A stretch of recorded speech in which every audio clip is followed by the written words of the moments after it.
Saudações! Sejam bem-vindos a mais uma aula do estudo aprofundado da doutrina espírita. Estudo aprofundado da doutrina espírita. Livro 5, Filosofia e Ciência Espíritas. Roteiro 23, Influência dos espíritos no plano físico. Neste estudo, nós vamos esclarecer que a aceitação da influência dos espíritos no mundo físico comprova também a existência do mundo espiritual. E vamos compreender mais como funciona essa influência dos espíritos sobre nós encarnados. A admissão da influência dos espíritos no plano físico passa pela aceitação de que há espíritos e que estes sobrevivem à morte do corpo físico. A dúvida relativa à existência dos espíritos tem como causa principal a ignorância acerca da sua verdadeira natureza. Seja qual for a ideia que se faça dos espíritos, a crença neles necessariamente se baseia na existência de um princípio inteligente fora da matéria.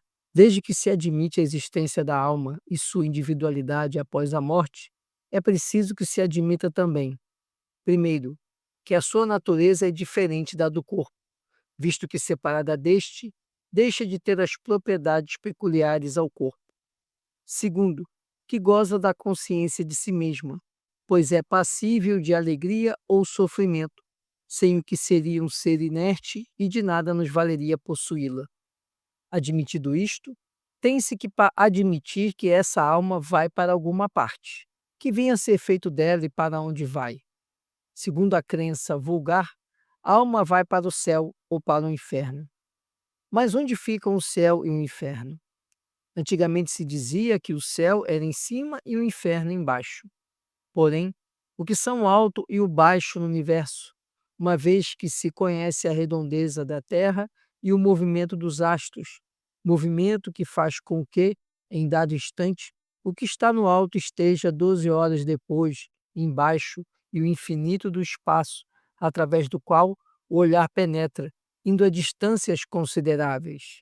É verdade que por lugares inferiores também se designam as profundezas da Terra, mas que vêm a ser essas profundezas desde que a geologia as investigou, não podendo a doutrina da localização das almas harmonizar-se com os dados da ciência, outra doutrina mais lógica lhes deve marcar o domínio, não um lugar determinado e circunscrito, mas o espaço universal. É todo um mundo invisível, no meio do qual vivemos, que nos cerca e nos acotovela incessantemente. Haverá nisso alguma impossibilidade? Alguma coisa que repugne a razão? De modo nenhum. Tudo ao contrário nos diz que não pode ser de outra maneira. Assim sendo, ensina a doutrina espírita que após a morte do corpo físico, o espírito sobrevive à morte deste, mantém sua individualidade e passa a viver em outra dimensão, no mundo espiritual. Desta forma, os espíritos são apenas as almas dos homens despojadas do invólucro corpóreo. Então, nós percebemos que é preciso que nós compreendamos que, para termos a concordância a respeito da influência dos espíritos, é preciso, então, nós aceitarmos ou partirmos da premissa de que existem espíritos. E para existir os espíritos, também precisamos compreender que esses espíritos, eles sobrevivem à morte do corpo. Com isso, precisamos admitir e compreender que a natureza do espírito é diferente da natureza do corpo físico. E que o espírito, então, além de ele ter essa natureza diferente, ele goza de consciência de si mesmo após a morte. E onde é que fica o mundo espiritual? O mundo espiritual é todo um mundo invisível no meio do qual vivemos, ou seja, o mundo espiritual nos cerca. Nós estamos no meio material, mas esse meio material é cercado também pelo mundo espiritual. Com isso, a gente precisa também compreender que a morte encerra a existência apenas do corpo físico. O espírito ele sobrevive à morte. E mais que isso, ele sobrevive e ele mantém a sua individualidade, passando a viver em uma outra dimensão, assim chamada mundo espiritual. Tópico 1: a existência dos espíritos. Trata-se, na verdade, de antiga discussão filosófica, evidenciada ao longo dos séculos. O significado predominante na filosofia moderna e contemporânea é o de que espírito é alma racional ou intelecto. Penso, logo existo, no dizer de René Descartes. Nestas condições, não se cogita analisar se há sobrevivência do espírito após a morte. Da mesma forma, procedem os estoicos ao afirmarem que espírito é pneuma, ou sopro animador, também conhecido como aquilo que vivifica. A ideia foi defendida por Immanuel Kant e por Charles de Montesquieu, respectivamente, em suas obras Crítica do Juízo e O Espírito das Leis. Kant e John Locke admitiam que o espírito é o ser dotado de razão, mas se revelaram céticos em relação à possibilidade de sobrevivência do espírito, por acreditarem ser impossível demonstrá-la. Algumas correntes filosóficas pregam que espírito é matéria sutil ou impalpável, força animadora das coisas. Este significado, derivado do estoicismo, foi resgatado durante a Renascença, sobretudo por Agripa e Paracelso. O espiritualismo, manifestado em diferentes interpretações, aceita a existência e a sobrevivência do espírito. As ideias espiritualistas nem sempre são concordantes com os ensinamentos espíritas, sendo que algumas fazem oposição. Por exemplo, o conceito panteísta de que após a morte do corpo físico, a alma se integra ao grande todo divino. Nesse sentido, o espírito perderia sua individualidade, representando uma partícula de Deus que, com a morte, retorna à fonte criadora, assim como as gotas de água se integram no oceano. Para a doutrina espírita, o espírito sobrevive à morte do corpo físico, mantendo a sua individualidade e as aquisições evolutivas. As concepções materialistas não aceitam a alma ou entendem que o que se atribui a ela não passa de propriedades do organismo humano. Os autores contemporâneos que adotam esta posição podem admitir muitas variações em torno do tema. Uns insistem que as faculdades humanas são produtos do organismo e de sua hereditariedade. Outros valorizam mais a influência das experiências culturais na constituição do espírito humano, e outros admitem a construção da subjetividade na vida social. Mas todos eles entendem que as faculdades do indivíduo se extinguem com a morte do corpo. Sob a concepção filosófica, compreende-se então que espírito é a alma racional ou o intelecto, nossa capacidade de compreender e interagir com as coisas. A filosofia ela não chega a cogitar nem analisar a possibilidade de sobrevivência do espírito após a morte. Por exemplo, Kant e Locke entendiam que espírito é o ser dotado de razão. Quando se caminha para o espiritualismo, nós começamos a perceber a aceitação da existência do espírito e da sobrevivência do espírito após a morte. Entretanto, as concepções espiritualistas não necessariamente vão se alinhar com a doutrina espírita. Por exemplo, algumas concepções entendem que o espírito ele volta para o todo, perdendo a sua individualidade, volta para Deus, volta a integrar Deus, mas deixa de ter a sua individualidade, o que não se coaduna com o entendimento, com o pensamento da doutrina espírita. Para a doutrina espírita, os espíritos são os seres desprovidos de corpo físico e que sobrevivem à morte desse corpo, mantendo sua individualidade e principalmente as suas aquisições evolutivas na sua jornada enquanto espírito. Já quando olhamos para o materialismo, as doutrinas materialistas, para elas não existe alma, não há essa aceitação da existência do espírito, da existência da alma. Para elas, tudo que temos na nossa essência se refere a reações orgânicas, a reações bioquímicas que levam ao pensamento, à reflexão, mas que não teriam nenhuma relação com uma existência além do corpo físico. Tópico 2: a influência dos espíritos. Segundo o Livro dos Espíritos, a grande influência dos espíritos nos acontecimentos da vida. Esta ação não ocorre de forma extraordinária, miraculosa nem aleatória, mas em perfeita consonância com os princípios que regem as leis da natureza. Imaginamos erroneamente que a ação dos espíritos só se deva manifestar por fenômenos extraordinários. Gostaríamos que nos viessem ajudar por meio de milagres e sempre os representamos armados de uma varinha mágica. Mas não é assim. Razão porque nos parece oculta a sua intervenção e muito natural o que se faz com o concurso deles. Assim, por exemplo, eles provocarão o encontro de duas pessoas que julgarão encontrar-se por acaso. Inspirarão a alguém a ideia de passar por tal lugar, chamarão sua atenção para determinado ponto, se isso levar ao resultado que desejam, de tal modo que o homem, acreditando seguir apenas o próprio impulso, conserva sempre o seu livre-arbítrio. A ação dos espíritos nos acontecimentos cotidianos apresenta limites, não havendo interferência no que foi determinado pelo planejamento reencarnatório.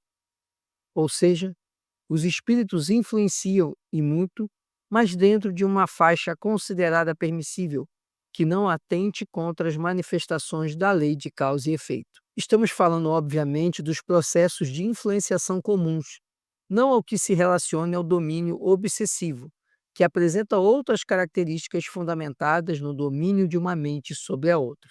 A influência dos espíritos pode ser oculta ou sutil, evidente ou declarada. Pode ser boa ou má, fugaz ou duradoura. Mas como ocorreria a influenciação? Indagamos. Sabemos que os espíritos se comunicam pela onda do pensamento, de natureza mento-eletromagnética, que se propaga pelo espaço transportando imagens, movimentos, sons, cores, etc., cuja frequência de irradiação depende do grau de evolução intelectual e moral de cada um. As mensagens codificadas são armazenadas e transportadas em pacotes de energia ou quanta. O espírito que detecta uma onda pensamento e decodifica na faculdade mediúnica, assim age porque possui a mesma faixa de frequência vibratória daquele que a emitiu, tem a mesma afinidade de pensamento em relação àquele tema específico e conhece o mecanismo da decodificação. A doutrina espírita compreende que existe grande influência dos espíritos nos acontecimentos da vida.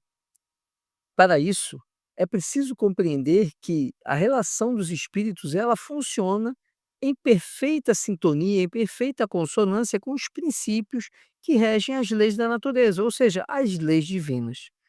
A ação dos espíritos, embora ela exista, ela tem limite. Ou seja, os espíritos não controlam a todo tempo os encarnados.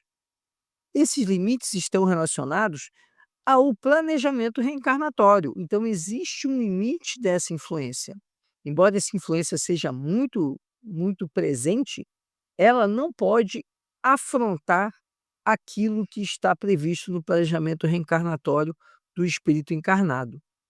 Então, essa influência, ela funciona numa faixa que seria uma faixa permitida, mas não pode afetar, não pode atentar à lei de causa e efeito. Essa influência dos espíritos, então, ela pode se dar de uma forma oculta, de uma forma sutil ou de uma forma mais evidente e declarada.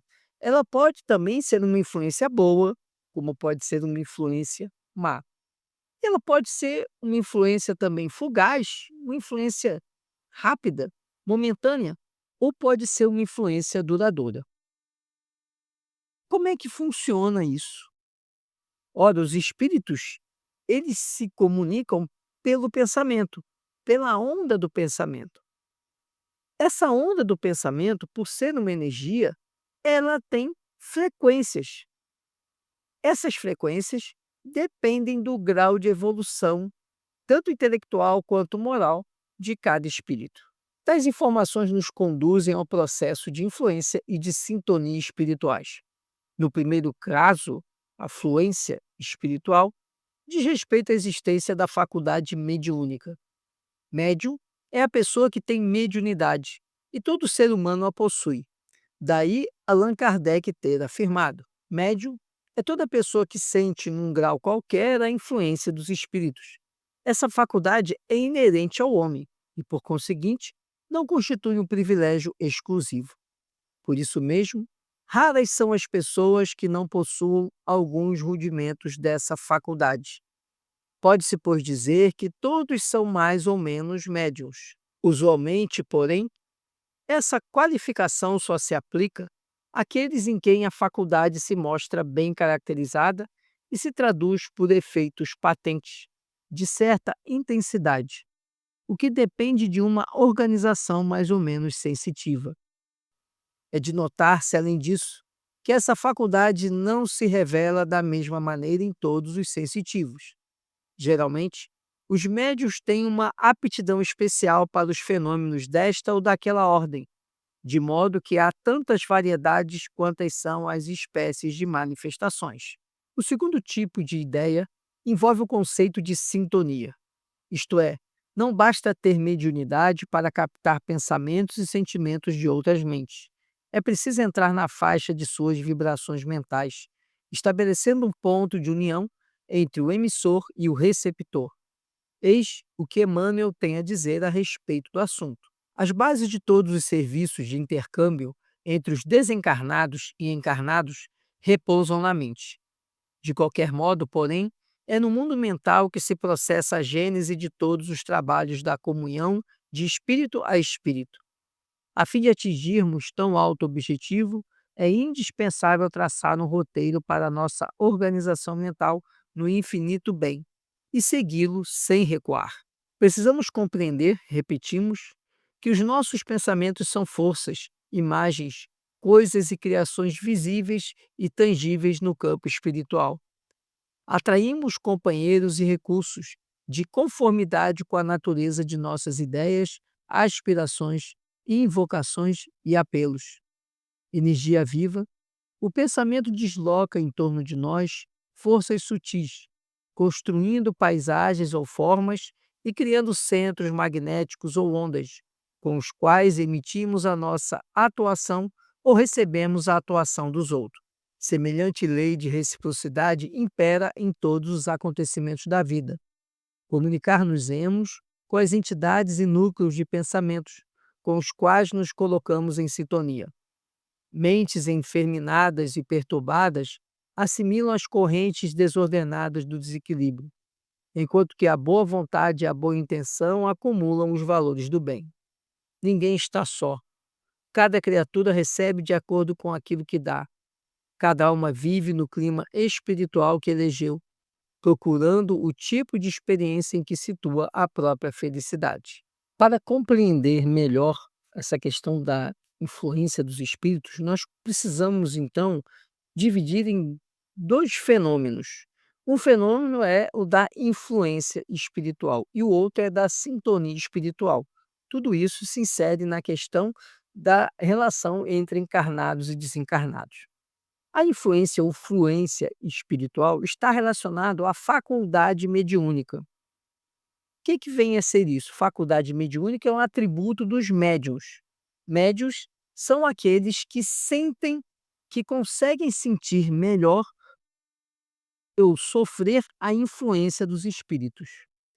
Ou seja, o médium é aquele que consegue entrar numa relação de intercâmbio mais intensa com o espírito desencarnado.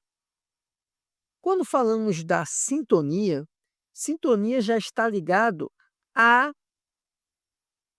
uma faixa de vibração mental. É como sintonizar um rádio, né? Quando se sintoniza o rádio em determinada frequência, você capta todas as ondas daquela frequência e a rádio transmite em uma frequência e você acompanha a programação dessa rádio. Assim também se dá na sintonia espiritual. Isso porque a mente, ela transmite o pensamento é uma onda. O pensamento, ele tem força, ele forma imagens e faz com que hajam criações visíveis e tangíveis no mundo espiritual. Então esse pensamento é captado pelos espíritos desencarnados que vão entrar em sinergia, em sintonia. Aqueles que se comprazem com determinado pensamento vão estar, então, se alinhando com o encarnado e vice-versa. O encarnado também começa a se alinhar com espíritos que têm determinada frequência de pensamento e que ele também está ou que ele quer entrar nessa frequência, ainda que seja algo inconsciente. O pensamento, então, ele tem forças sutis e essas forças são emitidas e recebidas incessantemente. Por isso que Emmanuel afirma: ninguém está só. Nós, na verdade, nós vivemos no crime espiritual, no ambiente espiritual que nós escolhemos. Ou escolhemos as altas vibrações e a sintonia com espíritos mais elevados, ou as baixas vibrações e a sintonia com espíritos inferiorizados. É oportuno lembrar que antes de se estabelecer a sintonia propriamente dita com outra mente, entram em ação os mecanismos da afinidade intelectual ou moral, ou ambas. Assim, também esclarece Emmanuel. O homem permanece envolto em largo oceano de pensamentos, nutrindo-se de substância mental em grande proporção. Toda criatura absorve, sem perceber, a influência alheia nos recursos imponderáveis que lhe equilibram a existência. Em forma de impulsos e estímulos, a alma recolhe, nos pensamentos que atrai, as forças de sustentação que lhe garantem as tarefas no lugar em que se coloca. A mente, em qualquer plano, emite e recebe, dá e recolhe, renovando-se constantemente para o alto destino que lhe compete atingir. Estamos assimilando correntes mentais de maneira permanente. De modo imperceptível, ingerimos pensamentos a cada instante, projetando em torno de nossa individualidade as forças que acalentamos em nós mesmos. Somos afetados pelas vibrações de paisagens, pessoas e coisas que nos cercam. Se nos confiamos às impressões alheias de enfermidade e amargura, apressadamente nos altera o tônus mental, inclinando-nos à franca receptividade de moléstias indefiníveis. Se nos devotamos ao convívio com pessoas operosas e dinâmicas, encontramos valioso sustentáculo aos nossos propósitos de trabalho e realização. Princípios idênticos regem as nossas relações uns com os outros, encarnados e desencarnados. Conversações alimentam conversações, pensamentos ampliam pensamentos. É importante, pois, saber lidar com as influências espirituais, acatando as boas e rejeitando as ruins, pois os espíritos inferiores irradiam ondas de pensamento na faixa de frequência mais baixa do espectro eletromagnético onde se enquadram. Os espíritos que ocupam a parte média da escala hierárquica espiritual emitem ondas de pensamento que se enquadram na região mediana do espectro eletromagnético pertinente, enquanto os espíritos mais elevados ocupam a faixa de frequência que corresponde ao extremo superior do espectro eletromagnético conhecido. A baixa frequência das ondas do pensamento dos espíritos inferiores não impede que eles se comuniquem com espíritos superiores, mas dificulta esse intercâmbio de informações. Assim, os espíritos imperfeitos e de mediana evolução não conseguem se manter, por hora, em permanente sintonia com os espíritos superiores, mas é necessário ouvir os seus conselhos e ser por eles inspirados. É preciso aprender a entrar em sintonia mental com eles. A prece é o recurso por excelência mais fácil de ser executado e aconselhado pelos benfeitores. Mas há outros recursos que devem ser associados ao hábito da oração e assim ensinados pelos orientadores da codificação espírita. Praticando bem e pondo toda a vossa confiança em Deus, repelireis a influência dos espíritos inferiores e destruireis o império que queiram ter sobre vós. Evitai escutar as sugestões dos espíritos que vos suscitam maus pensamentos, que sopram a discórdia entre vós e excitam todas as paixões más. Desconfiai, sobretudo, dos que exaltam o vosso orgulho, porque eles vos atacam na vossa fraqueza. Essa é a razão por que Jesus vos ensinou a dizer na oração dominical: Senhor, não nos deixeis cair em tentação, mas livrai-nos do mal. Em síntese, o estudo sobre a influência exercida pelos desencarnados não pode ignorar os seguintes pontos fundamentais. Primeiro, os espíritos exercem sobre o mundo moral e mesmo sobre o mundo físico uma ação incessante. Segundo, agem sobre a matéria e sobre o pensamento e constituem uma das forças da natureza, causa eficiente de uma multidão de fenômenos até agora inexplicados ou mal explicados, e que não encontram solução racional senão no Espiritismo. Terceiro, as relações dos espíritos com os homens são constantes. Os bons espíritos nos incitam ao bem, nos sustentam nas provas da vida e nos ajudam a suportá-las com coragem e resignação. Os maus nos impedem para o mal. É para eles um prazer ver-nos sucumbir e nos identificar com eles. A simpatia que atrai um espírito para o outro resulta da perfeita concordância de seus pendores e instintos. Podemos dizer, então, que a sintonia está relacionada a mecanismos de afinidade. Essa afinidade ela pode ser intelectual, ela pode ser uma afinidade moral ou pode ser ambas, pode ser uma afinidade intelectual e moral. Com isso, nós compreendemos que a alma, que é o espírito encarnado, ela recolhe os pensamentos que ela atrai. Ou seja, o processo de sintonia está relacionado ao pensamento que nós emitimos. Esses pensamentos que nós emitimos é que vão gerar a sintonia com outros espíritos, bons ou maus. A mente, ela emite e recebe incessantemente. E ela, portanto, recebe da mesma qualidade do que ela emite. Bons pensamentos vão gerar recepção de bons pensamentos e vice-versa. Assim, nós podemos dizer que quanto mais os pensamentos são emitidos, mais esses pensamentos são ampliados, porque isso vai gerando essa sintonia e vai atraindo espíritos que vão se afinizar com aquele pensamento e irradiar para nós pensamentos que estão naquela faixa vibratória. Os espíritos imperfeitos, é importante, eles não conseguem manter uma faixa de pensamento, uma permanência de pensamento, de sintonia com os espíritos superiores. Por isso que os espíritos superiores se desdobram em orientar, em auxiliar, em socorrer os espíritos inferiores, mas isso acontece em poucos casos, porque esses espíritos inferiores, eles rapidamente eles perdem a capacidade de manter uma faixa vibratória mais elevada. Isso vale também para nós encarnados.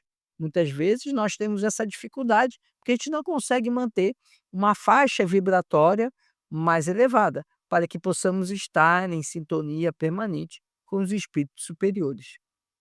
E qual seria o melhor recurso para buscar essa sintonia com os espíritos superiores? Seria exatamente a prece.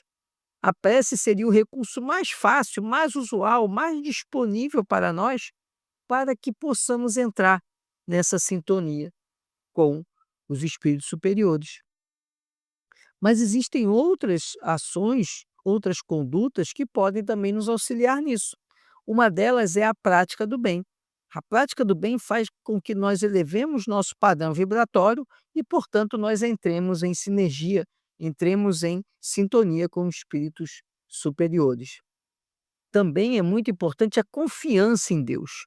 Ter confiança em Deus é um mecanismo fundamental para nós atravessarmos as dificuldades da vida, mas principalmente mantermos essa elevação de nossa faixa vibratória.